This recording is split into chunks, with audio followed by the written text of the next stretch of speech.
गोस्वामी तुलसीदास जी रामायण के आरंभ दे विच एक दोहरा लिखते ने। वो कहते ने अत अपार जा सरत बल जो नृप सेत कराहे, चढ़ पपील का परम लगू बिन श्रम पा रह जाए। किसी नदी या दरिया दे उत्ते हर बंदा उस नदी या दरिया नूं पार नहीं कर सकता। हर बंदा स्विमिंग नहीं कर सकता, तैरना नहीं जानता, जां उन्हों नदी या दरिया पार नहीं करना आउंदा। हर बंदे कोल बेड़ी नहीं कि वो दरिया पार कर जावे जां नदी पार कर जावे। गोस्वामी तुलसीदास जी कहते हैं कि वो नदी जां दरिया पार करना बहुत मुश्किल हुंदा है, पर जे कोई राजा महाराजा कोई देश का मालिक उस दे उत्ते पुल बना देवे तो फिर कीड़ी भी जिहड़ी है वो भी तुर के लंघ जाती है, उसनूं पार कर दिंदी है। कीड़ी भी पार कर सकती है। तो गोस्वामी जी तुलसीदास कहते ने अत अपार जा सरत बल जो नृप सेत कराहे, चढ़ पपील का मतलब कीड़ी, चढ़ पपील का परम लगू छोटी तो छोटी बिन श्रम पा रह जाए, बिना मेहनत तो उस दरिया नूं जां नदी नूं पार कर सकती है। जदों असीं पंजाब की हिस्टरी खास करके आपां उसनूं वेखदे हां तां फिर हिंदुस्तान की हिस्टरी दे नाल रिलेट करदे हां तां सानूं एक गल समझ आ जाती है कि सतगुरु राम सिंह सच्चे पातशाह आउण वालियां मूवमेंट्स के वास्ते, आउण वाले उन्हां लोकां वास्ते जिन्हां ने देश की आज़ादी वास्ते अगे आण के हिस्सा पाया, उन्हां वास्ते एक पुल तैयार करके दे गए कि आ एक तरीका है जिस नाल असीं इस बस्तीवादी सरकार तो भाव जिहड़े लोग बस्ती बनाउण वास्ते इत्थे आए, जिहड़े वपार करन वास्ते इत्थे आए, तां हौली हौली उन्हां ने अपना जिहड़ा सी साम्राज खड़ा कर दिता, अपना राज खड़ा कर दिता। तां वो कंपनी जिहड़ी कदी ईस्ट इंडिया कंपनी के नां दे उत्ते इंग्लैंड दे विचों स्थापित हो के इत्थे हिंदुस्तान दे विच आई, वख-वख देशां होरां च भी गई, पर इंडिया दे विच जां भारत दे विच उन्हां नूं राज करन दा मौका मिलिया। सतगुरु राम सिंह सच्चे पातशाह उस दे व्यवहार तो, उस दे सुभाਅ तो, उस दे कम करन दे ढंग तो चंगी तरह पहचान चुके सन। फिर दूसरी गल ये सी कि हिंदुस्तान विच बहुत सारे पटियालगे नाभे वाले ये दूसरे तीसरे जिन्ने भी राजे सन ये इन्हां दे इमदाद दे विच खड़े हुए सन। तो सतगुरु जी जानते सन कि किसी तरह का भी संघर्ष जिहड़ा है वो अपने लोगों का अपने नाल होवेगा। ये संघर्ष ब्रिटिश लोगों के नाल नहीं होएगा। जे साडी लड़ाई हुंदी है किसी दे नाल तां अपने लोगों नाल होएगी। असीं जिन्नियां भी वड्डे जिहड़े अंदोलन ने जां वड्डियां क्रांतियां जिहड़ियां ने हिंदुस्तान च आपां देख सकते हैं। 1857 की क्रांति बहुत वड्डी क्रांति सी, पर लड़िया कौन? लड़े तां साडे लोकां दे नाल लड़े। एक अंग्रेज़ दे पक्ष दे विच लड़ रहा, एक अंग्रेज़ दे विरोध दे विच लड़ रहा। मर कौन रहा? मर साडे ही लोग रहे ने। सतगुरु राम सिंह सच्चे पातशाह इस गल तो भी सुचेत ने, इसे करके उन्हां नूं इस पाखियों हटा के जिस गल दा अंग्रेज़ नूं नुकसान होवे, जिस गल दा उन्हां राज करन वाली श्रेणी नूं नुकसान होवे, उस पासे अपने सिखां नूं तोरदे ने। वो पासा है कि उन्हां नूं आर्थिक पक्ष तो कमज़ोर करना। उन्होंने क्योंकि जो कंपनी जां व्यापारी जिस दे नाल कोई सहयोग ना किया जाए वो कितना समा अपना माल उस देश विच वेच सकता है, उस खित्ते विच वेच सकता है, ये आपां भली भांत जाणू हाँ इस गल तो।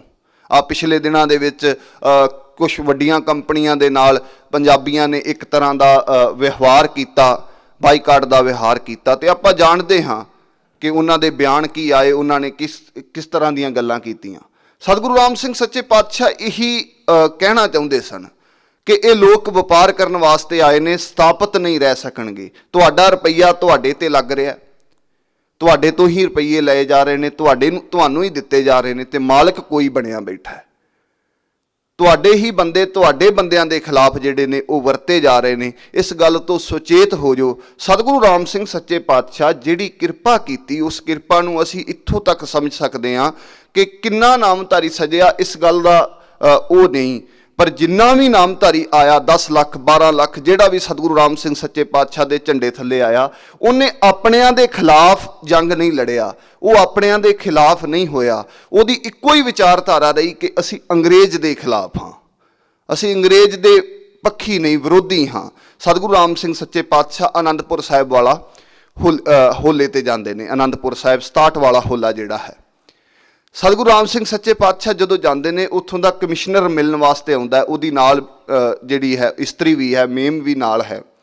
ਤਾਂ ਮੇਮ ਸਤਿਗੁਰੂ ਜੀ ਨੂੰ ਵੇਖ ਕੇ ਕਹਿੰਦੀ ਹੈ ਕਿ ਤੁਸੀਂ ਈਸਾ ਹੋ, ਮੈਨੂੰ ਦਰਸ਼ਨ ਈਸਾ ਦੇ ਹੁੰਦੇ ਨੇ, ਤੁਸੀਂ ਜੀਸਸ ਹੋ, ਮੈਨੂੰ ਤਾਂ ਉਹੀ ਜਿਹੜਾ ਰੂਪ ਹੈ ਤੁਹਾਡੇ ਵਿੱਚੋਂ ਦਿਖਾਈ ਦਿੰਦਾ। ਤੇ ਉਹ ਭੇਟਾ ਵੀ ਰੱਖਦੀ ਹੈ। ਕਮਿਸ਼ਨਰ ਸਤਿਗੁਰੂ ਜੀ ਨਾਲ ਗੱਲ ਕਰਦਾ ਕਿ ਜਿੰਨੇ ਬੰਦੇ ਤੁਹਾਡੇ ਨਾਲ ਨੇ, ਜਿੰਨਾ ਉਹ ਤੁਹਾਡਾ ਆਖਾ ਮੰਨਦੇ ਨੇ ਜਾਂ ਹੁਕਮ ਮੰਨਦੇ ਨੇ, ਤੁਸੀਂ ਇੱਕ ਹੱਥ ਖੜਾ ਕੀਤਾ ਤੇ ਹਜ਼ਾਰਾਂ ਲੋਕ ਜਿਹੜੇ ਸਨ ਉਹ ਇੱਕੋ ਪੈਰ ਤੇ ਖੜੇ ਹੋ ਗਏ। ਜਿਤਨੇ ਜਿਹੜਾ ਸਟੈਪ ਚੁੱਕਿਆ ਸੀ, ਜਿੰਨੇ ਜਿੱਥੇ ਵੀ ਜਿਸ ਦਾ ਪੈਰ ਸਨ, ਉੱਥੇ ਦਾ ਉੱਥੇ ਖੜਾ ਹੋ ਗਿਆ। ਇੱਥੋਂ ਤੱਕ ਕਿ ਘੋੜੇ ਜਿੰਨੇ ਉਸ ਦੌਰੇ ਦੇ ਵਿੱਚ ਸਨ, ਸਾਰਿਆਂ ਨੇ ਘੋੜਿਆਂ ਦੀਆਂ ਲਗਾਮਾਂ ਜਿਹੜੀਆਂ ਸਨ ਉਹ ਖਿੱਚ ਲਈਆਂ। ਤੁਹਾਡੇ ਇੱਕ ਹੱਥ ਖੜੇ ਕਰਨ ਦੇ ਨਾਲ ਇੰਨਾ ਕੁਛ, ਇੰਨਾ ਡਿਸਿਪਲਿਨ ਹੈ ਇਹਨਾਂ ਦੇ ਅੰਦਰ ਕਿ ਇਹ ਕੋਈ ਹਿੱਲਿਆ ਨਹੀਂ। ਤਾਂ ਅਸੀਂ ਇਹ ਚਾਹੁੰਦੇ ਹਾਂ ਕਿ ਜੇ ਅੰਗਰੇਜ਼ ਨੂੰ ਲੋੜ ਪੈ ਜਾਵੇ ਤੇ ਤੁਸੀਂ ਸਾਡਾ ਸਾਥ ਦਿਓਗੇ। ਸਤਿਗੁਰੂ ਰਾਮ ਸਿੰਘ ਸੱਚੇ ਪਾਤਸ਼ਾਹ ਹੱਸ ਕੇ ਕਹਿੰਦੇ, ਇਹ ਲੜਾਈ ਤੁਹਾਡੇ ਨਾਲ ਹੈ ਸਾਡੀ, ਅਸੀਂ ਤਾਂ ਬੰਦੇ ਹੀ ਇਸ ਵਾਸਤੇ ਇਹ ਇਕੱਠੇ ਕੀਤੇ ਹੋਏ ਨੇ ਜਿਹੜਾ ਤੁਹਾਡੇ ਪੱਖ 'ਚ ਕੋਈ ਨਾ ਵਰਤ ਸਕੇ। ਸਤਿਗੁਰੂ ਰਾਮ ਸਿੰਘ ਸੱਚੇ ਪਾਤਸ਼ਾਹ ਉਹਨੂੰ ਕੋਰਾ ਜਵਾਬ ਦਿੰਦੇ ਨੇ। ਉਹ ਕਹਿੰਦਾ, ਜੀ ਇੱਥੇ ਕੀ ਕਰਨ ਆਏ ਹੋ? ਦਰਸ਼ਨ ਕਰਨ ਵਾਸਤੇ ਆਏ ਆ। ਤੇ ਉਹ ਪੁਜਾਰੀਆਂ ਨਾਲ ਜਿਹੜਾ ਸਾਡਾ ਰੌਲਾ ਸੀ, ਉਹ ਸਤਿਗੁਰੂ ਸੱਚੇ ਪਾਤਸ਼ਾਹ ਜੀ ਦਾ ਹੁਕਮਨਾਮੇ ਦੇ ਵਿੱਚ ਵੀ ਆਪਾਂ ਸਰਵਣ ਕੀਤਾ, ਕਿਉਂਕਿ ਉਹ ਪੁਜਾਰੀ ਵੀ ਅੰਗਰੇਜ਼ ਦੇ ਪੱਖੀ ਸਨ। ਉਹ ਏਡੇ ਵੱਡੇ ਪੱਖੀ ਸਨ। ਉਹਨਾਂ ਨੂੰ ਇਸ ਤਰ੍ਹਾਂ ਲੱਗਦਾ ਸੀ ਕਿ ਸਤਿਗੁਰੂ ਰਾਮ ਸਿੰਘ ਸੱਚੇ ਪਾਤਸ਼ਾਹ ਜੇ ਇੰਨੀ ਸਾਧ ਸੰਗਤ ਲੈ ਕੇ ਆ ਰਹੇ ਨੇ, ਤਾਂ ਹੋ ਸਕਦਾ ਜੇ ਉਹ ਇੱਕ ਇਸ਼ਾਰਾ ਕਰਨ ਤਾਂ ਇਹ ਸਾਰਾ ਕਬਜ਼ੇ ਦੇ ਵਿੱਚ। ਗੱਲ ਤਾਂ ਸਿਰਫ ਇੰਨੀ ਸੀ ਕਿ ਕਬਜ਼ੇ ਦੀ, ਕਿ ਸਾਡੇ ਕੋਲੋਂ ਇਹ ਜਿਹੜਾ ਥਾਂ ਆ ਸਾਡੇ ਤੋਂ ਖੋਹ ਨਾ ਲਿਆ ਜਾਵੇ, ਕਿਤੇ ਸਾਡੇ ਕੋਲੋਂ ਇਹ ਥਾਂ, ਇਹ ਪੈਸੇ ਵਾਲੀ ਜਗ੍ਹਾ ਜਿੱਥੇ ਅਸੀਂ ਸਾਨੂੰ ਚੜਾਵਾ ਜਿਹੜਾ ਚੜ੍ਹਦਾ, ਉਹ ਕਿਤੇ ਚੜਾਵਾ ਸਾਡਾ ਬੰਦ ਨਾ ਹੋ ਜੇ। ਗੱਲ ਤਾਂ ਪੁਜਾਰੀਆਂ ਦੇ ਅੰਦਰ ਤੇ ਸਿਰਫ ਇੰਨੀ ਸੀ। ਇਸ ਕਰਕੇ ਉਹ ਵਿਰੋਧਤਾ ਕਰਦੇ ਨੇ, ਜੀ ਇਹ ਸਿੱਖ ਨਹੀਂ, ਜੀ ਉਹ ਨਹੀਂ। ਅੰਗਰੇਜ਼ ਵੀ ਇਸ ਗੱਲ ਦੇ ਵਿੱਚ ਜਿਹੜਾ ਦਖਲ ਦਿੰਦਾ, ਉਹ ਕਹਿੰਦਾ ਵੀ ਕੀ ਗੱਲ ਹੈ। ਉਹਨੂੰ ਸਾਰੀ ਗੱਲ ਪਤਾ ਲੱਗਦੀ ਤੇ ਅੰਗਰੇਜ਼ ਕਹਿੰਦਾ ਵੀ ਕੋਈ ਇਸ ਤਰ੍ਹਾਂ ਦੀ ਕੋਈ ਗੱਲ ਨਹੀਂ, ਅਸਲ ਵਿੱਚ ਤੁਸੀਂ ਝੂਠੇ ਹੋ, ਇਹਨਾਂ ਨੂੰ ਦਰਸ਼ਨ ਕਰਨ ਦਿਓ। ਇਹਨਾਂ ਦੀ ਮਨਸਾ ਜਿਹੜੀ ਹੈ ਸਿਰਫ ਦਰਸ਼ਨ ਕਰਨ ਦੀ ਹੈ, ਇਹਨਾਂ ਨੂੰ ਦਰਸ਼ਨ ਕਰਨ ਦਿਓ। ਦਰਸ਼ਨ ਕਰਕੇ ਇਹ ਵਾਪਸ ਚਲੇ ਜਾਣਗੇ। ਇੱਕ ਇੱਥੇ ਗੱਲ ਹੋਰ ਬੜੀ ਵੱਡੀ ਘਟਨਾ ਹੈ। ਸਿੱਖਾਂ ਨੇ ਅਰਜ਼ ਕੀਤੀ, ਜੀ ਕੁਛ ਸਿੱਖ ਜਿਹੜੇ ਨੇ ਉਹ ਦਰਸ਼ਨ ਕਰਨ ਤੋਂ ਰਹਿ ਗਏ ਨੇ, ਕਈਆਂ ਨੂੰ ਦਰਸ਼ਨ ਨਹੀਂ ਹੋਏ, ਭੀੜ ਬੜੀ ਸੀ ਜਾਂ ਉਹ ਅੱਗੇ ਨਹੀਂ ਪਹੁੰਚ ਸਕੇ। ਹੁਣ ਸਤਿਗੁਰੂ ਜੀ ਉੱਥੋਂ ਵਾਪਸ ਆ ਗਏ ਨੇ, ਉਹਨਾਂ ਨੇ ਦੁਬਾਰਾ ਦਰਸ਼ਨ ਕਰਨ ਨਹੀਂ ਦੇਣੇ ਪੁਜਾਰੀਆਂ ਨੇ। ਸਤਿਗੁਰੂ ਰਾਮ ਸਿੰਘ ਸੱਚੇ ਪਾਤਸ਼ਾਹ ਦੇ ਕੁਛ ਵੀ ਨਹੀਂ, ਇੱਟਾਂ ਖੜੀਆਂ ਕੀਤੀਆਂ ਨੇ, ਵਿੱਚ ਕਾਂ ਬੈਠੇ ਨੇ, ਕਾਹਦੇ ਲਈ ਜਾਣਾ ਜੀ, ਕੁਛ ਵੀ ਨਹੀਂ, ਇਹ ਸਿਰਫ ਪੈਸੇ ਇਕੱਠੇ ਕਰਨ ਵਾਸਤੇ ਬੈਠੇ ਨੇ। ਤੇ ਸਤਿਗੁਰੂ ਦਾ ਸਥਾਨ ਸਾਰਾ ਹੀ ਨੇ, ਸਾਰੇ ਹੀ ਸਤਿਗੁਰੂ ਦੇ ਸਥਾਨ ਨੇ, ਇੱਥੋਂ ਮੱਥਾ ਟੇਕ ਲਵੋ। ਸਤਿਗੁਰੂ ਜੀ ਇਸ ਤਰ੍ਹਾਂ ਦੀ ਉਹਨਾਂ ਸਿੱਖਾਂ ਨੂੰ ਸਮਝਾਉਂਦੇ ਨੇ ਕਿ ਕਾਹਦੇ ਲਈ ਆਪਸ ਵਿੱਚ ਜਿਹੜਾ ਇਹ ਵਿਵਾਦ ਪੈਦਾ ਕਰਨਾ। ਇਹ ਗੱਲ ਸਤਿਗੁਰੂ ਜੀ ਤਖਤ ਵਾਲੇ ਪੁਜਾਰੀਆਂ ਨੂੰ ਵੀ, ਤਖਤ ਅੰਮ੍ਰਿਤਸਰ ਵਾਲੇ ਪੁਜਾਰੀਆਂ ਨੂੰ, ਉਹਨਾਂ ਨੂੰ ਵੀ ਇਹੀ ਗੱਲ ਕਹਿੰਦੇ ਨੇ ਕਿ ਵਿਵਾਦ ਕਿਸ ਗੱਲ ਦਾ ਹੈ। ਅਸੀਂ ਗੁਰਮਤਿ ਦੇ ਧਾਰਨੀ ਹਾਂ।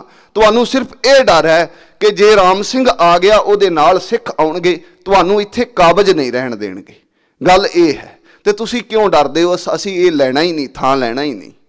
ਕਿਉਂਕਿ ਸਤਿਗੁਰੂ ਜੀ ਦਾ ਮਨ, ਸੋਚ ਜਿਹੜੀ ਹੈ ਉਹ ਬਹੁਤ ਵੱਡੀ ਹੈ, ਜਿਹਦੇ ਬਾਰੇ ਉਹ ਪੁਜਾਰੀ ਨਹੀਂ ਸੋਚ ਸਕਦੇ, ਆਮ ਸਿੱਖ ਨਹੀਂ ਸੋਚ ਸਕਦਾ, ਕਿਉਂਕਿ ਅਜੇ ਬਹੁਤ ਵੱਡੇ ਕਾਰਜ ਜਿਹੜੇ ਨੇ ਕਰਨ ਵਾਲੇ ਨੇ। ਸਤਿਗੁਰੂ ਜੀ ਦਾ ਧਿਆਨ ਹੈ ਕਿ ਦੇਸ਼ ਦੀ ਆਜ਼ਾਦੀ ਵਾਸਤੇ, ਲੋਕਾਂ ਵਾਸਤੇ ਕੁਛ ਕਾਰਜ ਕੀਤੇ ਜਾਣ, ਜਿਹਦੇ ਵਿੱਚ ਸਤਿਗੁਰੂ ਜੀ 1863 ਵਿੱਚ ਜਿਹੜਾ ਆਪਾਂ ਪਿੱਛੇ ਵੀ ਸਰਵਣ ਕੀਤਾ ਹੈ ਕਿ ਆਨੰਦ ਕਾਰਜ ਕਰਵਾਉਂਦੇ ਨੇ।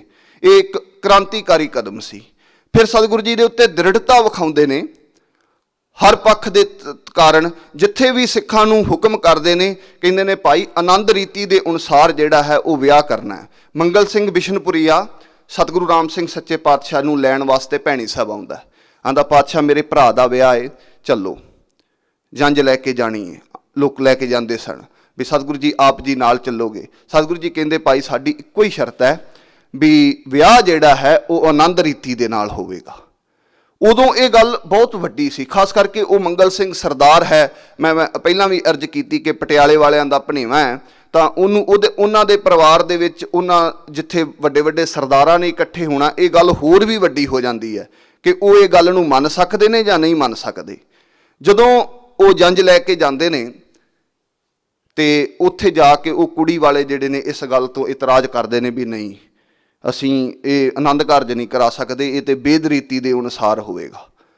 ਸਤਿਗੁਰੂ ਰਾਮ ਸਿੰਘ ਸੱਚੇ ਪਾਤਸ਼ਾਹ ਵਾਂਗੂ ਇਸ ਕਾਰਜ ਨੂੰ ਬੜੀ ਦ੍ਰਿੜਤਾ ਦੇ ਨਾਲ ਕਰਾਉਣਾ ਬਹੁਤ ਔਖੀ ਗੱਲ ਹੈ। ਇਸੇ ਕਰਕੇ ਜਦੋਂ ਸਤਿਗੁਰੂ ਜੀ ਜੋਗਾ ਸਿੰਘ ਧੂਰਕੋਟੀਏ ਨੂੰ ਇਹ ਗੱਲ ਕਹਿੰਦੇ ਨੇ ਕਿ ਆਨੰਦ ਕਾਰਜ, ਕਿਉਂਕਿ ਉਹਦੀ ਪੋਤਰੀ ਦਾ ਵੀ ਵਿਆਹ ਹੋਇਆ ਸੀ, ਉਹਦੀ ਕੁੜੀ ਦਾ ਵੀ ਵਿਆਹ ਹੋਇਆ ਸੀ, ਬਰਾਦਰੀ ਦੇ ਵਿੱਚ ਪੋਤਰੀ ਅਸੀਂ ਕਹਿ ਸਕਦੇ ਹਾਂ ਕਿ ਉਹਦਾ ਵੀ ਵਿਆਹ ਸੀ ਤੇ ਕੁੜੀ ਦਾ ਵੀ ਵਿਆਹ ਸੀ, ਜਿਹੜਾ ਆਨੰਦ ਕਾਰਜ ਹੁੰਦਾ ਤ੍ਰੇਠ ਦੇ ਵਿੱਚ। ਤੇ ਸਤਿਗੁਰੂ ਜੀ ਉਹਨੂੰ ਕਹਿੰਦੇ ਨੇ ਕਿ ਅਸੀਂ ਇਸ ਤਰ੍ਹਾਂ ਕਰਨਾ ਹੈ। ਉਹ ਸਿੱਖ ਜਿਹੜੇ ਸਨ, ਉਹ ਖੋਟਿਆਂ ਵਾਲੇ, ਉਹ ਇਹ ਗੱਲ ਕਹਿੰਦੇ ਨੇ ਕਿ ਇਹਦੇ ਕੋਲ ਇੰਨੇ ਬੰਦੇ ਨਹੀਂ ਹੈਗੇ, ਸਾਡੇ ਪਿੰਡ ਆਓ, ਸਾਡੀ ਬਰਾਦਰੀ ਵੱਡੀ ਹੈ, 4 ਡਾਂਗਾਂ ਵੀ ਹੈਗੀਆਂ ਨੇ, ਜੇ ਕਾਰਜ ਰੋਕਣ ਵਾਸਤੇ ਪਾਂਡੇ ਜਿਹੜੇ ਨੇ, ਪੰਡਤ ਜਿਹੜੇ ਨੇ, ਉਹ ਕੋਸ਼ਿਸ਼ ਕਰਨਗੇ ਤਾਂ ਅਸੀਂ ਰੋਕਣ ਨਹੀਂ ਦੇਵਾਂਗੇ। ਬੜਾ ਔਖੀ ਗੱਲ ਸੀ ਸਥਾਪਿਤ ਕਰਨਾ। ਅੱਜ ਤਾਂ ਸਾਰੇ ਦਾਅਵਾ ਕਰਦੇ ਨੇ ਕਿ ਆਨੰਦ ਕਾਰਜ ਜੀ ਇਸ ਤਰ੍ਹਾਂ ਜਿਹੜੇ ਨੇ ਉਹ ਪ੍ਰਚਲਿਤ ਹੋ ਗਏ, ਜਾਂ ਸਤਿਗੁਰੂ ਸੱਚੇ ਪਾਤਸ਼ਾਹ ਜੀ ਨੇ, ਉਹ ਪਤਾ ਹੀ ਨਹੀਂ ਇਸ ਗੱਲ ਦਾ। ਪਰ ਸਤਿਗੁਰੂ ਰਾਮ ਸਿੰਘ ਸੱਚੇ ਪਾਤਸ਼ਾਹ ਕਿੰਨੀ ਮੁਸ਼ਕਲ ਦੇ ਨਾਲ, ਕਿਸ ਤਰ੍ਹਾਂ ਦਾ ਮਾਹੌਲ ਬਣਿਆ ਹੋਵੇਗਾ ਕਿ ਠਾਣਿਓਂ ਠਾਣੀ ਸਤਿਗੁਰੂ ਸੱਚੇ ਪਾਤਸ਼ਾਹ ਨੂੰ ਭੈਣੀ ਸਾਹਿਬ ਆਉਣਾ ਪਿਆ ਐਡੇ ਵੱਡੇ ਕਾਰਜ ਤੋਂ ਬਾਅਦ। ਉਹ ਕੁੜੀ ਵਾਲੇ ਜਦੋਂ ਇਸ ਗੱਲ ਦਾ ਜਵਾਬ ਦੇ ਦਿੰਦੇ ਨੇ, ਸਤਿਗੁਰੂ ਰਾਮ ਸਿੰਘ ਸੱਚੇ ਪਾਤਸ਼ਾਹ ਕਹਿੰਦੇ ਭਾਈ ਫਿਰ ਵਿਆਹ ਨਹੀਂ ਕਰਨਾ, ਸਾਡੀ ਤਾਂ ਇਹੀ ਜਿਹੜੀ ਸੀ ਉਹ ਸ਼ਰਤ ਸੀ, ਜਾਂ ਸਾਡਾ ਤਾਂ ਇਹੀ ਮਨਸ਼ਾ ਸੀ ਜਿਹੜੀ ਵੀ ਆਨੰਦ ਕਾਰਜ ਹੋਣ। ਉਹ ਮੰਗਲ ਸਿੰਘ ਬਿਸ਼ਨਪੁਰੀਏ ਦੇ ਭਰਾ ਦਾ ਵਿਆਹ ਜਿਹੜਾ, ਉੱਥੇ ਜਾ ਕੇ ਫਿਰ ਜੰਝ ਜਿਹੜੀ ਹੈ ਉਹ ਖਾਲੀ ਮੁੜਦੀ ਹੈ। ਹੁਣ ਸਾਡੇ ਸੱਭਿਆਚਾਰ ਦੇ ਵਿੱਚ ਜੰਝ ਖਾਲੀ ਮੁੜਨਾ ਬੜਾ ਵੱਡਾ ਇਹ ਮੰਨਿਆ ਜਾਂਦਾ ਹੈ ਕਿ ਜੰਝ ਖਾਲੀ ਮੁੜ ਆਈ ਹੈ। ਤੇ ਸਤਿਗੁਰੂ ਰਾਮ ਸਿੰਘ ਸੱਚੇ ਪਾਤਸ਼ਾਹ ਦੇ ਉਹਨਾਂ ਸਿੱਖਾਂ ਦੇ ਵਿੱਚੋਂ ਇੱਕ ਸਿੱਖ ਜਿਹੜਾ ਹੱਥ ਜੋੜ ਕੇ, ਹਰਨਾਮ ਸਿੰਘ ਬੰਗਾਲੀਪੁਰੀਆ, ਹੱਥ ਜੋੜ ਕੇ ਆਂਦਾ ਕਿ ਪਾਤਸ਼ਾਹ ਕਿਰਪਾ ਕਰੋ, ਮੇਰੀ ਲੜਕੀ ਜਵਾਨ ਹੈ, ਮੈਂ ਇਹ ਕਾਰਜ ਕਰਨ ਵਾਸਤੇ ਤਿਆਰ ਹਾਂ, ਜੰਝ ਖਾਲੀ ਕਿਉਂ ਮੋੜਨੀ ਹੈ। ਉਹ ਫਿਰ ਇੱਥੇ ਆਨੰਦ ਕਾਰਜ ਹੁੰਦਾ ਹੈ। ਸਤਿਗੁਰੂ ਰਾਮ ਸਿੰਘ ਸੱਚੇ ਪਾਤਸ਼ਾਹ ਜਿੱਥੇ ਆਪਾਂ ਨੂੰ ਇਹ ਵੱਖਰੀ ਜਿਹੜੀਆਂ ਕਿਰਪਾਵਾਂ ਕੀਤੀਆਂ, ਉਹਦੇ ਵਿੱਚ ਸਭ ਤੋਂ ਵੱਡੀ ਇਹ ਕਿਰਪਾ ਨੂੰ ਵੀ ਮੈਂ ਸਮਝਦਾ ਜਿਹੜਾ ਆਪਸੀ ਇਤਫਾਕ ਬਖਸ਼ਿਆ। ਉਹ ਇਤਫਾਕ ਇਸ ਤਰ੍ਹਾਂ ਦਾ ਸੀ ਕਿ ਜਿਸ ਕਾਰਨ ਅੰਗਰੇਜ਼ ਬਾਰ-ਬਾਰ ਇਹ ਗੱਲ ਕਰਦਾ, ਜਿੱਥੇ ਡਾਕ ਮਹਿਕਮੇ ਦੀ ਗੱਲ ਕਰਦਾ ਹੈ, ਉੱਥੇ ਇਹ ਗੱਲਾਂ ਕਰਦਾ ਕਿ ਸਾਡੇ ਕੋਲ ਇੱਕ ਵੀ ਚਿੱਠੀ ਜਿਹੜੀ ਹੈ ਉਹ ਹਜੇ ਤੱਕ ਕੂਕਿਆਂ ਦੀ ਫੜੀ ਨਹੀਂ ਗਈ, ਇੱਕ ਵੀ ਚਿੱਠੀ ਅਸੀਂ ਫੜ ਨਹੀਂ ਸਕੇ। ਕੂਕਿਆਂ ਦਾ ਵਿਕਣਾ ਜਾਂ ਕੂਕਿਆਂ ਪ੍ਰਤੀ ਉਹਨਾਂ ਦਾ ਇਸ ਤਰ੍ਹਾਂ ਦਾ ਸੁਭਾਅ ਕਿ ਕੂਕਾ ਜਿਹੜਾ ਹੈ ਸਾਡਾ ਵਫਾਦਾਰ ਨਹੀਂ ਹੋ ਸਕਦਾ, ਕੂਕਾ ਕਦੀ ਵਿਕ ਨਹੀਂ ਸਕਦਾ, ਉਹ ਇਸ ਤਰ੍ਹਾਂ ਦੀ ਭਾਵਨਾ ਰੱਖਦੇ ਨੇ ਕਿ ਇਹਨਾਂ ਨੇ ਸਤਿਗੁਰੂ ਰਾਮ ਸਿੰਘ ਸੱਚੇ ਪਾਤਸ਼ਾਹ ਤੋਂ ਜਿਨ੍ਹਾਂ ਨੇ ਨਾਮ ਲੈ ਲਿਆ, ਉਹ ਇਸ ਤਰ੍ਹਾਂ ਦੇ ਨੇ ਕਿ ਉਹਨਾਂ ਨੇ ਬਾਅਦ ਵਿੱਚ ਸਾਨੂੰ ਦੱਸਣਾ ਨਹੀਂ। ਸੱਚਮੁੱਚ ਐਸੀ ਤਸਵੀਰ ਸੀ। ਜੇ ਅਸੀਂ ਹੀਰਾ ਸਿੰਘ ਸਕਰੋਦੀ ਦੀ ਗੱਲ ਕਰਦੇ ਹਾਂ, ਧੌਂਕਲ ਸਿੰਘ ਹੰਡਿਆਏ ਦੀ ਗੱਲ ਕਰਦੇ ਹਾਂ, ਇਸ ਤੋਂ ਬਿਨਾਂ ਬੂਟਾ ਸਿੰਘ ਦੀ ਗੱਲ ਕਰਦੇ, ਇਹ ਵੱਡੇ ਵੱਡੇ ਸਰਦਾਰ ਨੇ। ਲਹਿਣਾ ਸਿੰਘ ਹੈ, ਜਿਹੜੇ ਸਤਿਗੁਰੂ ਰਾਮ ਸਿੰਘ ਸੱਚੇ ਪਾਤਸ਼ਾਹ ਜੀ ਦੇ ਸੂਬਿਆਂ ਤੋਂ ਭਜਨ ਲੈਂਦੇ ਨੇ ਜਾਂ ਸਤਿਗੁਰੂ ਜੀ ਤੋਂ ਭਜਨ ਲੈਂਦੇ ਨੇ। ਉਹਨਾਂ ਨੂੰ ਰਾਜੇ ਬਾਅਦ ਵਿੱਚ ਆਣ ਕੇ ਇਹ ਪੁੱਛਦੇ ਨੇ ਕਿ ਦੱਸੋ ਕੀ ਕਿਹਾ ਸੀ, ਕੀ ਕੰਨ ਵਿੱਚ ਕਿਹਾ ਗਿਆ ਸੀ, ਤਾਂ ਉਹ ਇੱਕੋ ਹੀ ਜਵਾਬ ਦਿੰਦੇ ਨੇ, ਜੇ ਲੋੜ ਹੈ ਤੇ ਜਾ ਕੇ ਪੁੱਛ ਆਵੋ, ਜੇ ਤੁਹਾਨੂੰ ਬਾਹਲੀ ਲੋੜ ਹੈ ਤੇ ਜਾ ਕੇ ਪੁੱਛ ਆਵੋ, ਦੂਰ ਨਹੀਂ ਹੈਗਾ। ਪਰ ਅਸੀਂ ਨਹੀਂ ਦੱਸ ਸਕਦੇ। ਉਹ ਇੱਥੋਂ ਤੱਕ ਸੰਗਰੂਰ ਵਾਲਾ ਰਾਜਾ ਆਪਣੇ ਇੱਕ ਬੰਦੇ ਨੂੰ ਭੇਜਦਾ, ਕੂਕਿਆਂ ਦੇ ਦੀਵਾਨ ਲੱਗੇ ਹੋਏ ਨੇ, ਉੱਥੇ ਬੰਦਾ ਉਹਦਾ ਆਉਂਦਾ ਤਾਂ ਕੂਕਿਆਂ ਦੇ ਦੀਵਾਨਾਂ ਦੇ ਵਿੱਚ ਉਹ ਆਣ ਕੇ ਬੈਠ ਕੇ ਤੇ ਬਾਅਦ ਵਿੱਚ ਉਹ ਕਹਿੰਦਾ ਵੀ ਮੈਂ ਨਾਮ ਲੈਣਾ, ਤੇ ਆਇਆ ਇਸੇ ਕਰਕੇ ਹੁੰਦਾ ਕਿ ਜਾ ਕੇ ਦੱਸਾਂਗਾ। ਉਹ ਜਦੋਂ ਨਾਮ ਲੈ ਲੈਂਦਾ ਵਾਪਸ ਜਾਂਦਾ, ਉਹ ਕਹਿੰਦਾ ਜੀ 10 ਨਾਮ। ਉਹ ਕਹਿੰਦਾ ਮੈਂ ਨਹੀਂ ਦੱਸ ਸਕਦਾ, ਹੁਕਮ ਹੀ ਨਹੀਂ ਹੈਗਾ, ਜੇ ਤੂੰ ਪੁੱਛਣਾ ਤੇ ਜਾ ਕੇ ਪੁੱਛ ਸਕਦਾ, ਕਿਸੇ ਨੂੰ ਮਨਾਹੀ ਨਹੀਂ ਹੈਗੀ, ਨਾਮ ਕੋਈ ਵੀ ਲੈ ਸਕਦਾ, ਸਿਰਫ ਮਨ ਬਣਾ। ਉਹ ਕਹਿੰਦਾ ਤੂੰ ਮੇਰਾ ਨੌਕਰ ਹੈ, ਤੈਨੂੰ ਪਤਾ ਮੈਂ ਤੇਰਾ ਮਾਲਕ ਹਾਂ। ਉਹ ਕਹਿੰਦਾ ਹੁੰਦਾ ਸੀ ਮਾਲਕ, ਹੁਣ ਨਹੀਂ ਹੈਗਾ। ਹੁੰਦਾ ਸੀ, ਤੂੰ ਕਦੀ ਮਾਲਕ ਹੁੰਦਾ ਸੀ, ਪਰ ਜਦੋਂ ਦਾ ਮੈਂ ਨਾਮ ਲੈ ਲਿਆ ਹੁਣ ਤੂੰ ਮੇਰਾ ਮਾਲਕ ਨਹੀਂ ਹੈਗਾ। ਹੁਣ ਮੇਰਾ ਮਾਲਕ ਸਤਿਗੁਰੂ ਰਾਮ ਸਿੰਘ ਸੱਚੇ ਪਾਤਸ਼ਾਹ ਹੈ ਤੇ ਉਹ ਭੈਣੀ ਸਾਹਿਬ ਰਹਿੰਦੇ ਨੇ। ਹੁਣ ਮੇਰਾ ਮਾਲਕ ਸਿਰਫ ਉਹ ਹੈ। ਉਹ ਕਹਿੰਦਾ ਮੈਂ ਤੈਨੂੰ ਨੌਕਰੀ ਤੋਂ ਕੱਢ ਦਿਆਂਗਾ। ਕਹਿੰਦਾ ਕੱਢ ਦੇ, ਮੈਂ ਤਾਂ ਤੇਰੀ ਨੌਕਰੀ ਕਰਨੀ ਨਹੀਂ, ਮੈਂ ਸੱਚੀ ਸਰਕਾਰ ਦੀ ਨੌਕਰੀ ਕਰਨੀ ਹੈ। ਉਹ ਲੋਕ ਜਿਨ੍ਹਾਂ ਬਾਰੇ ਸਾਡਾ ਜਿਹੜਾ ਫੋਕਲੋਰ ਹੈ ਉਹ ਵੀ ਇਹ ਗੱਲ ਬੋਲਦਾ ਕਿ ਉਹਨਾਂ ਨੇ ਜ਼ਮੀਨਾਂ ਛੱਡ ਦਿੱਤੀਆਂ।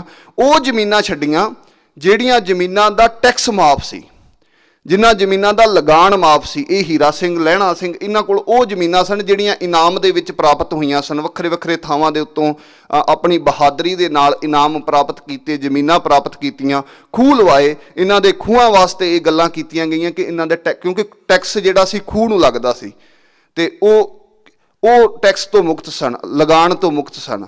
ਤਾਂ ਸਤਿਗੁਰੂ ਰਾਮ ਸਿੰਘ ਸੱਚੇ ਪਾਤਸ਼ਾਹ ਦੇ ਉਹਨਾਂ ਸਿੱਖਾਂ ਨੇ ਉਹ ਜ਼ਮੀਨਾਂ ਛੱਡ ਦਿੱਤੀਆਂ। ਉਹ ਸਾਡਾ ਜਿਹੜਾ ਫੋਕਲੋਰ ਹੈ ਉਹ ਇਸ ਤਰ੍ਹਾਂ ਦੀ ਗੱਲ ਕਰਦਾ ਕਿ ਇਹਨਾਂ ਨੇ ਜਿਹੜੇ ਸਨ ਲਗਾਨ ਦੇਣਾ ਬੰਦ ਕਰ ਦਿੱਤਾ, ਟੈਕਸ ਦੇਣਾ। ਜਦੋਂ ਵਾਹੁਣੀ ਨਹੀਂ, ਜਦੋਂ ਇਹ ਕਹਿ ਦਿੱਤਾ ਕਿ ਅਸੀਂ ਸਤਿਗੁਰੂ ਰਾਮ ਸਿੰਘ ਦੇ ਆ ਜਿਹੜੀ ਰਾਜ ਆ ਤੂੰ ਦਿੱਤੀ ਆ, ਤੂੰ ਆਪਣੀ ਰੱਖ ਲੈ, ਅਸੀਂ ਤੇਰੀ ਕੋਈ ਚੀਜ਼ ਲੈਂਦੇ ਹੀ ਨਹੀਂ। ਸਤਿਗੁਰੂ ਰਾਮ ਸਿੰਘ ਦੇ ਸਿੱਖਾਂ ਨੇ ਇਸ ਤਰ੍ਹਾਂ ਦਾ ਜਿਹੜਾ ਸੀ ਉਹ ਆਪਸੀ ਇਤਫਾਕ ਜਿਹੜਾ ਹੈ ਉਹਦੀ ਬਾਰ-ਬਾਰ ਜਿਹੜੀ ਗੱਲ ਆਉਂਦੀ ਹੈ। ਮੰਗਲ ਸਿੰਘ ਨੇ ਇੱਕ ਮਸਤਾਨੇ ਨੂੰ ਚਪੇੜ ਮਾਰ ਦਿੱਤੀ। ਸਰਦਾਰ ਸੀ, ਉਹਨੇ ਕੁਛ ਆਖਿਆ, ਅਤੇ ਮਸਤਾਨਿਆਂ ਦੇ ਨਾਲ ਸਤਿਗੁਰੂ ਰਾਮ ਸਿੰਘ ਸੱਚੇ ਪਾਤਸ਼ਾਹ ਦਾ ਪਿਆਰ ਅਸੀਂ ਸਾਰੇ ਇਸ ਗੱਲ ਨੂੰ ਜਾਣਦੇ ਹਾਂ। ਮੁਕਤਸਰ ਦੇ ਮੇਲੇ 'ਤੇ ਸਤਿਗੁਰੂ ਰਾਮ ਸਿੰਘ ਸੱਚੇ ਪਾਤਸ਼ਾਹ ਸੰਗਤ ਦੇ ਵਿੱਚੋਂ ਉੱਠ ਕੇ ਉਹਨਾਂ ਮਸਤਾਨਿਆਂ ਭੂਰੀ ਵਾਲਿਆਂ ਦੇ, ਭੂਰੀ ਵਾਲੇ ਸ਼ਬਦ ਜਿਹੜਾ ਸੀ ਉਹ ਆਮ ਪ੍ਰਚਲਿਤ ਸੀ, ਕਿਉਂਕਿ ਖੱਦਰ ਦੇ ਮੋਟੇ ਕੱਪੜੇ ਪਾਏ ਹੋਣੇ, ਉਹੀ ਜਿਹੜੇ ਖੱਦਰ ਦੇ ਕੱਪੜੇ ਨੇ ਉਹ ਸਿਰ 'ਤੇ ਬੰਨੇ ਹੋਣੇ। ਤਾਂ ਸਤਿਗੁਰੂ ਰਾਮ ਸਿੰਘ ਸੱਚੇ ਪਾਤਸ਼ਾਹ ਉਹਨਾਂ ਦੇ ਵਿੱਚ ਜਾ ਕੇ ਬੈਠ ਗਏ, ਬੈਠੇ ਰਹੇ। ਦੀਵਾਨ ਲੱਗਾ ਹੋਇਆ, ਸਤਿਗੁਰੂ ਰਾਮ ਸਿੰਘ ਸੱਚੇ ਪਾਤਸ਼ਾਹ ਉਹਨਾਂ ਦੇ ਵਿੱਚ ਬੈਠੇ ਨੇ। ਉਹ ਅਰਜ਼ ਕੀਤੀ ਸੂਬੇ ਸਾਹਿਬਾਨਾਂ ਨੇ ਕਿ ਪਾਤਸ਼ਾਹ ਆਓ, ਕਿਰਪਾ ਕਰੋ, ਆਸਨ 'ਤੇ ਆ ਜਾਓ। ਸਤਿਗੁਰੂ ਆਂਦੇ ਨਹੀਂ, ਮੈਨੂੰ ਇੱਥੇ ਚੰਗਾ ਲੱਗਦਾ, ਇਹਨਾਂ ਦੇ ਵਿੱਚ ਮੈਨੂੰ ਚੰਗਾ ਲੱਗਦਾ, ਮੈਂ ਜਦੋਂ ਇਹਨਾਂ ਦੇ ਵਿੱਚ ਬੈਠਦਾ ਮੈਨੂੰ ਚੰਗਾ ਲੱਗਦਾ, ਅਤੇ ਇਹ ਮੇਰੇ ਪਿਆਰੇ ਨੇ। ਉਹ ਸਤਿਗੁਰੂ ਰਾਮ ਸਿੰਘ ਸੱਚੇ ਪਾਤਸ਼ਾਹ ਇਸ ਤਰ੍ਹਾਂ ਉਹਨਾਂ ਨੂੰ ਪਿਆਰ ਕਰਦੇ ਨੇ। ਇੱਥੋਂ ਤੱਕ ਦੇ ਬਚਨ ਨੇ, ਮੇਰਾ ਜੀਅ ਕਰਦਾ ਇਹਨਾਂ ਸਾਰਿਆਂ ਦੇ ਸਿਰਾਂ ਦੇ ਉੱਤੇ ਰੇਸ਼ਮੀ ਦਸਤਾਰੇ ਹੋਣ। ਉਹਨਾਂ ਸਮਿਆਂ ਦੇ ਵਿੱਚ ਜਦੋਂ ਉਹ ਭੂਰੀਆਂ ਸਿਰ ਦੇ ਉੱਤੇ ਬੰਨੀ ਬੈਠੇ ਨੇ, ਕੋਈ ਏਡਾ ਵਧੀਆ ਕੱਪੜਾ ਨਹੀਂ, ਕੋਈ ਚੰਗਾ ਕੱਪੜਾ ਨਹੀਂ। ਸਤਿਗੁਰੂ ਜੀ ਨੇ ਇੱਕ ਕਿਰਪਾ ਕੀਤੀ, ਜਿਸ ਕਿਰਪਾ ਨੂੰ ਮੈਂ ਲੰਬਾ ਸਮਾਂ ਸਮਝਦਾ ਕਿ ਸਤਿਗੁਰੂ ਜਗਜੀਤ ਸਿੰਘ ਸੱਚੇ ਪਾਤਸ਼ਾਹ ਕਿਰਪਾ ਕੀਤੀ। ਹਜ਼ੂਰ ਸਤਿਗੁਰੂ ਜੀ ਕਈ ਵਾਰ ਇਸ ਗੱਲ ਦਾ ਜ਼ਿਕਰ ਕਰਦੇ ਹੁੰਦੇ ਨੇ ਕਿ ਵੱਖ-ਵੱਖ ਤਰ੍ਹਾਂ ਦੇ ਅਸੀਂ ਕੱਪੜੇ ਪਹਿਨਦੇ ਸਾਂ, ਕਈ ਰੰਗਾਂ ਦੇ। ਸਤਿਗੁਰੂ ਜਗਜੀਤ ਸਿੰਘ ਸੱਚੇ ਪਾਤਸ਼ਾਹ ਨੇ ਉਹਨਾਂ ਨੂੰ ਕਹਿ ਕੇ, ਕਿਉਂਕਿ ਸਤਿਗੁਰੂ ਰਾਮ ਸਿੰਘ ਸੱਚੇ ਪਾਤਸ਼ਾਹ ਦਾ ਹੁਕਮ ਸੀ ਕਿ ਮੈਂ ਇੱਕ ਅਵਣੀ ਏਕ ਰਸੋਦੀ ਕਰੋ, ਮੈਂ ਇੱਕ ਵਰਗੇ ਕਰ ਦਿਆਂਗਾ। ਤਾਂ ਉਹ ਇੱਕ ਵਰਗੇ ਕਰਨ ਵਾਲੀ ਜਿਹੜੀ ਭਾਵਨਾ ਸੀ ਉਹਦੇ ਵਿੱਚ ਸੀ ਕਿ ਅਮੀਰ ਗਰੀਬ ਦਾ ਪਾੜਾ ਜਿਹੜਾ ਉਹ ਸੰਗਤ ਦੇ ਵਿੱਚ ਨਾ ਹੋਵੇ, ਕਿ ਕੋਲ ਬੈਠੇ ਬੰਦੇ ਦੇ ਮਹਿੰਗੇ ਕੱਪੜੇ ਵੇਖ ਕੇ ਕਿਸੇ ਸਧਾਰਨ ਸਿੱਖ ਦੇ ਮਨ ਵਿੱਚ ਇਹ ਗੱਲ ਨਾ ਆਵੇ ਕਿ ਪਤਾ ਨਹੀਂ ਇਹਨੇ ਮਹਿੰਗੇ ਕੱਪੜੇ ਪਾਏ ਨੇ, ਕਿ ਇਹ ਜ਼ਿਆਦਾ ਕੁਛ ਹੈ। ਅਸੀਂ ਕੁਛ ਸਮਾਂ ਪਹਿਲਾਂ ਇਹ ਵੀ ਚੀਜ਼ ਵੇਖੀ ਹੈ ਭੈਣੀ ਸਾਹਿਬ ਜਾਂ ਸੰਗਤ ਦੇ ਵਿੱਚ, ਕਿ ਇੱਕ ਕਲਾਸ ਨਵੀਂ ਬਣ ਚੁੱਕੀ ਸੀ ਜਿਹੜੀ ਸਾਡੇ ਆਮ ਕਿਹਾ ਜਾਂਦਾ ਹੈ, ਪਤਾ ਨਹੀਂ ਉਸ ਕੱਪੜੇ ਨੂੰ ਹੋਰ ਤਾਂ ਕੀ ਆਖਦੇ ਨੇ, ਸਾਡੇ ਅੰਡੀ ਦਾ ਕੱਪੜਾ ਕਹਿੰਦੇ ਨੇ। ਉਹ ਅੰਡੀ ਦੇ ਕੱਪੜੇ ਪਾਉਣ ਵਾਲਿਆਂ ਦੀ ਵੀ ਇੱਕ ਵੱਡੀ ਕਲਾਸ ਸੀ। ਉਹ ਸੰਗਤ 'ਚ ਜਿਹੜਾ 6-7 ਹਜ਼ਾਰ ਦਾ ਕੱਪੜਾ ਸਿੱਖ ਨਹੀਂ ਪਾ ਸਕਦਾ, ਉਹ ਨਹੀਂ ਪਾ ਸਕਦਾ, ਉਹ ਕਿਸ ਤਰ੍ਹਾਂ ਉਸ ਦੇ ਬਰਾਬਰ ਇਹ ਬਰਾਬਰਤਾ ਹੋਵੇ। ਉਹ ਵੀ ਸਤਿਗੁਰੂ ਜੀ ਨੇ ਕਿਰਪਾ ਕੀਤੀ, ਹਜ਼ੂਰ ਸਤਿਗੁਰਾਂ ਨੇ ਕਿਰਪਾ ਕੀਤੀ। ਹੁਣ ਵਿਆਹਾਂ ਵਿੱਚ ਵੀ ਇਹ ਰੁਝਾਨ ਜਿਹੜਾ ਘਟਿਆ, ਉਹ ਕੱਪੜੇ ਸਧਾਰਨ ਹੋਏ। ਜਿੰਨਾ ਸਧਾਰਨ ਹੋਏਗਾ, ਕਿਉਂਕਿ ਸਤਿਗੁਰੂ ਰਾਮ ਸਿੰਘ ਸੱਚੇ ਪਾਤਸ਼ਾਹ ਨੇ ਸਾਦੇ ਦਾ ਉਪਦੇਸ਼ ਦਿੱਤਾ ਹੈ। ਕੱਪੜੇ ਨਾਲ ਕਦੀ ਕੋਈ ਕਿਸੇ ਦੀ ਪਰਸਨੈਲਿਟੀ ਨਹੀਂ ਬਣਦੀ, ਭਾਵੇਂ ਜੋ ਮਰਜ਼ੀ ਹੈ। ਕਰੈਕਟਰ ਹੈ, ਸਿੱਖੀ ਦੇ ਵਿੱਚ ਸਿਰਫ ਕਰੈਕਟਰ ਦੀ ਗੱਲ ਕੀਤੀ ਜਾਂਦੀ ਹੈ, ਤੁਹਾਡੇ ਵਿਚਾਰ ਦੀ ਗੱਲ ਕੀਤੀ ਜਾਂਦੀ ਹੈ, ਤੁਹਾਡੇ ਵਿਹਾਰ ਦੀ ਗੱਲ ਕੀਤੀ ਜਾਂਦੀ ਹੈ, ਕੱਪੜੇ ਦੀ ਗੱਲ ਨਹੀਂ ਕੀਤੀ ਜਾਂਦੀ। ਸਤਿਗੁਰੂ ਰਾਮ ਸਿੰਘ ਸੱਚੇ ਪਾਤਸ਼ਾਹ ਭੂਰੀਆਂ ਵਾਲਿਆਂ ਦੇ ਵਿੱਚ ਬੈਠ ਕੇ ਗੱਲ ਕਰਦੇ ਨੇ, ਮੈਨੂੰ ਇਹ ਚੰਗੇ ਬੜੇ ਲੱਗਦੇ ਨੇ, ਮੇਰਾ ਇਹਨਾਂ ਕੋਲੋਂ ਉੱਠਣ ਨੂੰ ਜੀ ਨਹੀਂ ਕਰਦਾ। ਕਿਉਂ ਚੰਗੇ ਲੱਗਦੇ ਨੇ? ਉਹ ਕਹਿਣੀ ਤੇ ਕਰਨੀ ਦੇ ਪੂਰੇ ਨੇ। ਉਹਨਾਂ ਜੋ ਕਹਿਤਾ ਉਹ ਸੱਚ ਹੈ, ਜੋ ਉਹਨਾਂ ਦੇ ਅੰਦਰ ਹੈ ਉਹੀ ਉਹਨਾਂ ਦੇ ਬਾਹਰ ਹੈ। ਕੋਈ ਜਿਹੜਾ ਹੈ ਉਹ ਵਖਰੇਵਾਂ ਨਹੀਂ, ਕੋਈ ਉਹਨਾਂ ਦੇ ਵਿਚਾਰ ਇਸ ਤਰ੍ਹਾਂ ਦੇ ਨਹੀਂ ਕਿ ਉਹ ਅੰਦਰੋਂ ਕੁਛ ਹੋਰ ਨੇ ਤੇ ਬਾਹਰੋਂ ਕੁਛ ਗੱਲਾਂ ਜਿਹੜੀਆਂ ਨੇ ਹੋਰ ਤਰ੍ਹਾਂ ਦੀਆਂ ਕਰਦੇ ਨੇ। ਉਹ ਸੱਚੇ ਸੁੱਚੇ ਸਿੱਖ ਨੇ ਸਤਿਗੁਰੂ ਰਾਮ ਸਿੰਘ ਸੱਚੇ ਪਾਤਸ਼ਾਹ ਦੇ। ਉਹਨਾਂ ਦੇ ਇੱਕ ਸਿੱਖ ਦੇ ਉਹ ਚਪੇੜ ਮਾਰਦਾ। ਸਤਿਗੁਰੂ ਜੀ ਬਹੁਤ ਨਾਰਾਜ਼ ਹੁੰਦੇ ਨੇ ਮੰਗਲ ਸਿੰਘ ਦੇ ਨਾਲ। ਮੰਗਲ ਸਿੰਘ ਦਾ ਇੰਨਾ ਨਾਰਾਜ਼ ਹੁੰਦੇ ਨੇ, ਉਹ ਮੰਗਲ ਸਿੰਘ ਬਾਰ-ਬਾਰ ਅਰਜ਼ ਕਰਦਾ, ਜੀ ਬਖਸ਼ਿਸ਼ ਕਰੋ, ਮੇਰੇ ਤੋਂ ਗਲਤੀ ਹੋ ਗਈ, ਬਖਸ਼ਿਸ਼ ਕਰੋ। ਸਤਿਗੁਰੂ ਰਾਮ ਸਿੰਘ ਸੱਚੇ ਪਾਤਸ਼ਾਹ ਕਹਿੰਦੇ, ਮੇਰੇ ਤੋਂ ਨਾ ਮੰਗ, ਉਹਦੇ ਤੋਂ ਮੰਗ। ਜੇ ਤੈਨੂੰ ਉਹ ਮਾਫ਼ ਕਰ ਦੇਗਾ ਸਮਝੀ ਮੈਂ ਮਾਫ਼ ਕਰ ਦਿੱਤਾ, ਜੇ ਉਹ ਮਾਫ਼ ਕਰ ਦੇ ਉਹਦੇ ਤੋਂ ਮੰਗ ਜਿਹਦੇ ਤੂੰ ਮਾਰੀ ਹੈ। ਮਤਲਬ ਇਹ ਪਿਆਰ ਹੈ ਸਤਿਗੁਰੂ ਸੱਚੇ ਪਾਤਸ਼ਾਹ ਦਾ ਉਹਨਾਂ ਉਹ ਸਧਾਰਨ ਸਿੱਖਾਂ ਦਾ। ਅਤੇ ਉਹੀ ਉਹ ਸਧਾਰਨ ਸਿੱਖ ਨੇ ਜਿਹੜੇ ਅੱਗੇ ਜਾ ਕੇ ਵੱਡਾ ਇਤਿਹਾਸ ਜਿਹੜਾ ਹੈ ਉਹ ਸਾਡਾ ਰਚਦੇ ਨੇ, ਵੱਡੇ ਇਤਿਹਾਸ ਦੇ ਜਿਹੜੇ ਹਨ ਉਹ ਬਾਨੀ ਬਣਦੇ ਨੇ। ਸਤਿਗੁਰੂ ਜੀ ਇਸ ਤਰ੍ਹਾਂ ਦਾ ਪਿਆਰ ਜਿਹੜਾ ਹੈ ਉਹ ਸਤਿਗੁਰੂ ਰਾਮ ਸਿੰਘ ਸੱਚੇ ਪਾਤਸ਼ਾਹ ਨੇ ਕੀਤਾ। ਵੱਖ-ਵੱਖ ਦੌਰਿਆਂ ਦੇ ਵਿੱਚ ਵੱਖ-ਵੱਖ ਸਿੱਖਾਂ ਨੂੰ ਛੋਟੀਆਂ-ਛੋਟੀਆਂ ਇਹ ਸਾਖੀਆਂ ਜਿਹੜੀਆਂ ਨੇ, ਆਨੰਦਪੁਰ ਸਾਹਿਬ ਦੇ ਵਿੱਚ ਹੋਰ ਛੋਟੀਆਂ-ਛੋਟੀਆਂ ਸਾਖੀਆਂ ਨੇ ਜਿੱਥੇ ਸਤਿਗੁਰੂ ਸੱਚੇ ਪਾਤਸ਼ਾਹ ਇੱਕ ਸਿੱਖ ਦੇ ਅਰਜ਼ ਕਰਨ 'ਤੇ ਕਿ ਪਾਤਸ਼ਾਹ ਸ਼ਬਦ ਸੁਣਾਓ, ਮੈਂ ਵੀ ਮਸਤੀ ਦੇ ਵਿੱਚ ਆਉਣਾ ਚਾਹੁੰਦਾ, ਮੈਨੂੰ ਵੀ ਮਸਤੀ ਚੜ੍ਹੇ, ਮੈਂ ਕਿਉਂ, ਮੇਰੇ ਅੰਦਰ ਕਿਉਂ, ਕਿਉਂਕਿ ਮਸਤੀ ਉਦੋਂ ਹੀ ਕਿਸੇ ਦੇ ਅੰਦਰ ਆਉਂਦੀ ਹੈ ਜਦੋਂ ਕੋਈ ਹਿਰਦਾ ਸ਼ੁੱਧ ਹੁੰਦਾ ਹੈ। ਬਿਨਾਂ ਸ਼ੁੱਧ ਹਿਰਦੇ ਤੋਂ ਕਿਸੇ ਦੇ ਅੰਦਰ ਨਾ ਵੈਰਾਗ ਆ ਸਕਦਾ, ਨਾ ਮਸਤੀ ਆ ਸਕਦੀ ਹੈ। ਤਾਂ ਸਤਿਗੁਰੂ ਪਾਤਸ਼ਾਹ ਕੋਲ ਅਰਜ਼ ਕਰਦਾ ਕਿ ਪਾਤਸ਼ਾਹ ਕਿਰਪਾ ਕਰੋ ਮੇਰੇ ਹਿਰਦੇ ਦੇ ਅੰਦਰ ਵੀ ਮਸਤੀ ਆਵੇ। ਸਤਿਗੁਰੂ ਜੀ ਰਾਗੀ ਦਿੱਤੂ ਨੂੰ ਕਹਿੰਦੇ ਨੇ, ਭਾਈ ਸ਼ਬਦ ਸੁਣਾ ਖੰਡਾ ਪ੍ਰਥਮੈ ਸਾਜਕੈ ਜਿਨ ਸਭ ਸਹਿਸਾਰ ਉਪਾਇਆ। ਇਹ ਸ਼ਬਦ ਜਿਹੜਾ ਹੈ ਉਹ ਦਿੱਤੂ ਰਾਗੀ ਜਿਹੜਾ ਹੈ ਗਾਉਂਦਾ। ਉਸ ਸ਼ਬਦ ਦੀ ਮਸਤੀ ਸਾਰੀ ਸੰਗਤ 'ਤੇ ਜਿੱਥੇ ਹੁੰਦੀ ਉਹਦੇ ਉੱਤੇ ਵੀ ਉਹ ਮਸਤੀ ਹੁੰਦੀ ਹੈ ਅਤੇ ਉਹ ਨਾਮ ਲੈਂਦਾ। ਇਸ ਤਰ੍ਹਾਂ ਸਤਿਗੁਰੂ ਸੱਚੇ ਪਾਤਸ਼ਾਹ ਕਿਰਪਾ ਕਰਦੇ ਹੋਏ ਆਨੰਦਪੁਰ ਸਾਹਿਬ ਜਿੱਥੇ ਜਾਂਦੇ ਨੇ, ਬਹੁਤ ਸਾਰੀ ਸੰਗਤ ਆਣ ਕੇ ਦਰਸ਼ਨ ਕਰਦੀ ਹੈ। ਆਪਸੀ ਇਤਫਾਕ ਦੀ ਗੱਲ ਸਾਡੀ ਅੰਗਰੇਜ਼ ਕਰਦਾ ਹੈ ਕਿ ਇਹਨਾਂ ਦੇ ਵਿੱਚੋਂ ਆਪਸੀ ਭੇਦ ਪਾ ਕੇ ਕੋਈ ਗੱਲ ਪਤਾ ਨਹੀਂ ਕੀਤੀ ਜਾ ਸਕਦੀ। ਇਹ ਨਹੀਂ ਕਿ ਇਸ ਕੂਕੇ ਕੋਲੋਂ ਗੱਲ ਜਿਹੜੀ ਹੈ ਉਹ ਪਤਾ ਕੀਤੀ ਜਾਵੇ ਦੂਸਰੇ ਦੀ, ਕਿਉਂਕਿ ਕੂਕਿਆਂ ਦਾ ਇੱਕ ਵਿਹਾਰ ਸੀ ਅੰਗਰੇਜ਼ ਦੇ ਖਿਲਾਫ ਸਾਫ਼ ਸ਼ਬਦਾਂ ਦੇ ਵਿੱਚ ਕਿ ਜੋ ਗੱਲ ਕੂਕਿਆਂ ਨੂੰ ਪਤਾ ਸੀ ਉਹ ਦੂਸਰੇ ਕੰਨ ਵਿੱਚ ਜਾ ਹੀ ਨਹੀਂ ਸੀ ਸਕਦੀ। ਜੇ ਆਪਸੀ ਕੋਈ ਟਕਰਾਅ ਵੀ ਹੋਇਆ, ਅਸੀਂ ਸੁਣਦੇ ਹਾਂ ਪਾਖਰ ਸਿੰਘ ਤੇ ਹਰਨਾਮ ਸਿੰਘ ਨਥਾਣੀਆਂ ਤਬੇਲੇ ਦੇ ਵਿੱਚ ਲੜ ਪੈਂਦੇ ਨੇ। ਲੜਾਈ ਸਿਰਫ ਇਸ ਗੱਲ ਤੋਂ ਹੁੰਦੀ ਹੈ ਵੀ ਉਹ ਆਂਦਾ ਵੀ ਤੂੰ ਕਹਾਣੀ ਕਰਦਿਆਂ ਹੋਇਆਂ, ਗਾਰੇ ਦੀ ਕਹਾਣੀ ਕਰਦਿਆਂ ਹੋਇਆਂ, ਉਹ ਕਹਿੰਦਾ ਤੂੜੀ ਚੰਗੀ ਪਾਉਣੀ ਹੈ, ਉਹ ਕਹਿੰਦਾ ਮੈਂ ਤੂੜੀ ਉਹ ਜਿਹੜੀ ਖਰਾਬ ਹੈ ਉਹ ਪਾਉਣੀ ਹੈ। ਬਸ ਇਸ ਗੱਲ ਤੋਂ ਲੜਾਈ ਹੋ ਜਾਂਦੀ ਹੈ। ਉਹ ਕਈ ਮਾਰਦਾ ਅਤੇ ਉਹਦਾ ਸਿਰ ਪਾਖਰ ਸਿੰਘ ਦਾ ਜਿਹੜਾ ਸੀ ਉਹ ਕਈ ਵਿੱਚ ਵੱਜ ਜਾਂਦੀ ਹੈ, ਉਹ ਖੁੱਭ ਜਾਂਦੀ ਹੈ ਸਿਰ ਦੇ ਵਿੱਚ, ਐਸੀ ਕਈ ਵੱਜਦੀ ਹੈ।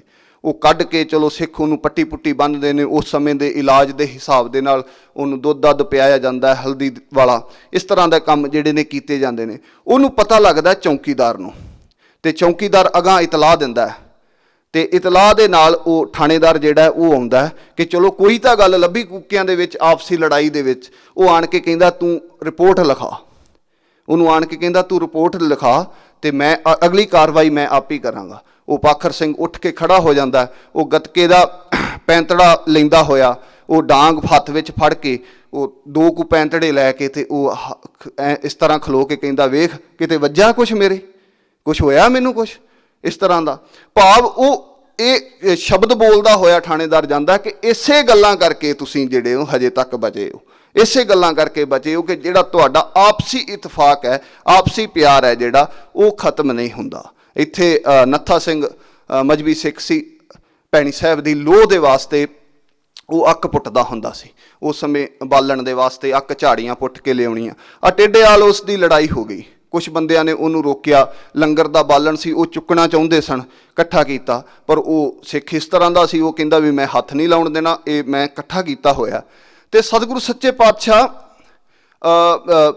ਉਹ ਜਦੋਂ ਲੜਾਈ ਹੁੰਦੀ ਹੈ, ਮਾਫ਼ ਕਰਨਾ, ਜਦੋਂ ਲੜਾਈ ਹੁੰਦੀ ਹੈ, ਉਸ ਲੜਾਈ ਦੇ ਵਿੱਚ 11-12 ਬੰਦੇ ਉਸ ਨੂੰ ਡਾਂਗਾਂ ਵਾਲੇ ਪੈ ਜਾਂਦੇ ਨੇ। ਉਹ ਦੋ ਬੰਦਿਆਂ ਦੇ ਵਾਹਵਾ ਸੱਟਾਂ ਵੱਜਦੀਆਂ ਨੇ, ਜਿਹਦੇ ਵਿੱਚੋਂ ਇੱਕ ਬੰਦਾ ਜਿਹੜਾ ਮਰ ਜਾਂਦਾ ਹੈ। ਉਹ ਟੇਢੇਵਾਲ ਦੇ ਜਿਹੜੇ ਬੰਦੇ ਹੁੰਦੇ ਨੇ, ਆ ਪਿੰਡ ਨਾਲ ਆ, ਉੱਥੋਂ ਦਾ ਇੱਕ ਬੰਦਾ ਮਰ ਜਾਂਦਾ। ਸਤਿਗੁਰੂ ਹਰੀ ਸਿੰਘ ਸੱਚੇ ਪਾਤਸ਼ਾਹ ਉਸ ਸਮੇਂ ਕਿਰਪਾ ਕਰ ਰਹੇ ਸਨ ਅਤੇ ਸਤਿਗੁਰੂ ਹਰੀ ਸਿੰਘ ਸੱਚੇ ਪਾਤਸ਼ਾਹ ਨੂੰ ਤਹਿਸੀਲਦਾਰ ਦੇ ਕਹਿਣ ਦੇ ਉੱਤੇ ਉਹ ਕਹਿੰਦਾ ਕਿ ਜੀ ਬਚਾਅ ਹੋ ਸਕਦਾ, ਆਪਾਂ ਇਸ ਤਰ੍ਹਾਂ ਕਹੀਏ ਕਿ ਆਪਾਂ ਇੱਕ ਬੰਦਾ ਹੋਰ ਨਾਲ ਪਾ ਦਈਏ ਇਹਦੇ, ਵੀ ਜਦੋਂ ਲੜਾਈ ਹੋਈ ਉਦੋਂ ਬੰਦੇ ਦੋ ਸਨ। ਹੁਣ ਸਿਰਫ ਕੰਮ ਕੁਛ ਨਹੀਂ ਕੀਤਾ, ਸਿਰਫ ਜੇਲ੍ਹ ਕੱਟਣੀ ਹੈ ਦੂਜੇ ਬੰਦੇ ਨੇ, ਅਤੇ ਫਿਰ ਵੀ ਕੂਕੇ ਤਿਆਰ ਨੇ, ਫਿਰ ਵੀ ਬੰਦੇ ਤਿਆਰ ਨੇ। ਉਹ ਦੂਸਰਾ ਬੰਦਾ ਆਪਣਾ ਨਾਮ ਦਿੰਦਾ ਵੀ ਚਲੋ ਕੋਈ ਨਹੀਂ, ਆਪਾਂ ਦੋਵੇਂ ਜਾਣੇ ਕੱਟ ਆਵਾਂਗੇ, ਭਜਨ ਬੰਦਗੀ ਕਰਦਿਆਂ ਟਾਈਮ ਜਿਹੜਾ ਹੈ ਉਹ ਪਾਸ ਹੋ ਜਾਏਗਾ। ਇਸ ਕਰਕੇ ਦੂਸਰਾ ਬੰਦਾ ਆਪਣਾ ਨਾਮ ਦੇ ਦਿੰਦਾ। ਸਤਿਗੁਰੂ ਰਾਮ ਸਿੰਘ ਸੱਚੇ ਪਾਤਸ਼ਾਹ ਇਸ ਤਰ੍ਹਾਂ ਕਿਰਪਾ ਕੀਤੀ। ਇਹਨਾਂ ਬੰਦਿਆਂ ਨੇ, ਇਹ ਸਿੱਖਾਂ ਨੇ, ਇਹਨਾਂ ਦੇ ਜੀਵਨ ਬੜੇ ਸਧਾਰਨ ਜੀਵਨ ਨੇ, ਸਧਾਰਨ ਕਿਰਤੀ ਲੋਕ ਨੇ, ਪਰ ਸਤਿਗੁਰੂ ਸੱਚੇ ਪਾਤਸ਼ਾਹ ਪ੍ਰਤੀ ਪਿਆਰ, ਗੁਰੂ ਘਰ ਪ੍ਰਤੀ ਪਿਆਰ, ਲੋ ਲੰਗਰ ਪ੍ਰਤੀ ਪਿਆਰ ਇਸ ਤਰ੍ਹਾਂ ਦਾ। ਇਹ ਨੱਥਾ ਸਿੰਘ ਦੂਰ ਦੁਰਾਡੇ, ਇਸ ਏਰੀਆ ਸਾਰਾ ਜੰਗਲ ਦਾ ਏਰੀਆ ਸੀ, ਉਦੋਂ ਕਿਹੜਾ ਕੋਈ ਇੱਡੀ ਵੱਸੋ ਸੀ ਜਾਂ ਇਸ ਤਰ੍ਹਾਂ ਦੇ ਘਰ ਸਨ ਜਾਂ ਜ਼ਮੀਨਾਂ ਬਣੀਆਂ ਸਨ, ਸਾਰੇ ਟਿੱਬਿਆਂ ਰੇਤਾ ਦਾ ਏਰੀਆ। ਇਹਦੇ ਵਿੱਚੋਂ ਜਿਹੜੀਆਂ ਨੇ ਝਾੜੀਆਂ ਪੁੱਟਣੀਆਂ, ਕਈ ਵਾਰ ਦੂਰ ਚਲੇ ਜਾਣਾ। ਤਾਂ ਗੁਰਮੁਖ ਸਿੰਘ ਝੱਬਰ ਨੇ ਲਿਖਿਆ ਕਿ ਮੇਰੇ ਪਿਤਾ ਜੀ ਦੀ ਡਿਊਟੀ ਸੀ, ਸਤਿਗੁਰੂ ਹਰੀ ਸਿੰਘ ਸੱਚੇ ਪਾਤਸ਼ਾਹ ਨੇ ਲਾਈ ਕਿ ਜਿੱਥੇ ਵੀ ਹੋਣ ਵੀ ਜਿਉਣ ਸਿੰਘਾ ਤੂੰ ਜਾ ਕੇ ਉੱਥੇ ਪ੍ਰਸ਼ਾਦਾ ਛਕਾਉਣਾ ਇਹਨਾਂ ਨੂੰ, ਜਿੱਥੇ ਵੀ ਹੋਵੇ। ਅਤੇ ਉਹ ਕਹਿੰਦੇ ਵੀ ਮੇਰੀ ਡਿਊਟੀ ਇਹ ਸੀ ਕਿ ਮੈਂ ਪ੍ਰਸ਼ਾਦਾ ਛਕਾਉਂਦਾ ਸੀ। ਜਿੱਥੇ ਵੀ ਉਹ ਸਾਰਾ ਦਿਨ, ਕਈ ਵਾਰ ਮੈਂ ਕਈ ਦੂਰ ਜਾ ਕੇ ਲੱਭਣਾ ਉਹਨਾਂ ਨੂੰ, ਕਿਤੇ ਜਾ ਕੇ ਉਹਨਾਂ ਨੇ ਝਾੜੀਆਂ ਜਾਂ ਕੋਈ ਕਿੱਕਰ ਵੱਢਦੇ ਹੋਣਾ, ਕੋਈ ਰੁੱਖ ਵੱਢਦੇ ਹੋਣਾ।